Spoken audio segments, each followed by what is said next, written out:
ఓటీటీలో వరుసగా different movies చేస్తున్న మెగాస్టార్ చిరంజీవి ఫైనల్ గా కామెడీ కాన్సెప్ట్ కు గ్రీన్ సిగ్నల్ ఇచ్చారు. Commercial comedy movie specialist Anil Ravipudi దర్శకత్వంలో ఓ మూవీ చేస్తున్నారు.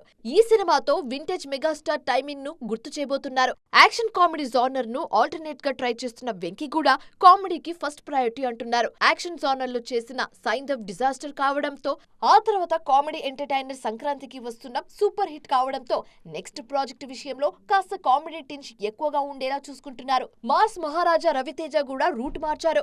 ఈ మధ్య ఎక్కువగా యాక్షన్ మూవీస్ లోనే కనిపించిన రవితేజ ప్రెజెంట్ సెట్స్ మీద ఉన్న మాస్ జాతరతో పాటు త్వరలో సెట్స్ మీదకు వెళ్లబోయే కిషోర్ తిరుమల సినిమాలోనూ కామెడీ కోటా పెంచేలా ప్లాన్ చేస్తున్నారు. డార్లింగ్ ప్రభాస్ కామెడీ చేసి చాలా కాలం అవుతుంది. బుజ్జిగాడు తర్వాత డార్లింగ్ నుంచి పర్ఫెక్ట్ కామెడీ ఎంటర్టైనర్ రాలేదు. అందుకే ప్రెజెంట్ సెట్స్ మీద ఉన్న ది రాజా సాహబ్ సినిమాలో మళ్ళీ కామెడీ యాంగిల్ చూపించబోతున్నారు. ఇలా స్టార్ హీరోలంతా కామెడీ టర్న్ తీసుకోవడంతో థియేటర్ల దగ్గర ఫ్యామిలీ ఆడియన్స్ సందడి కూడా ఎక్కువగా కనిపిస్తోంది.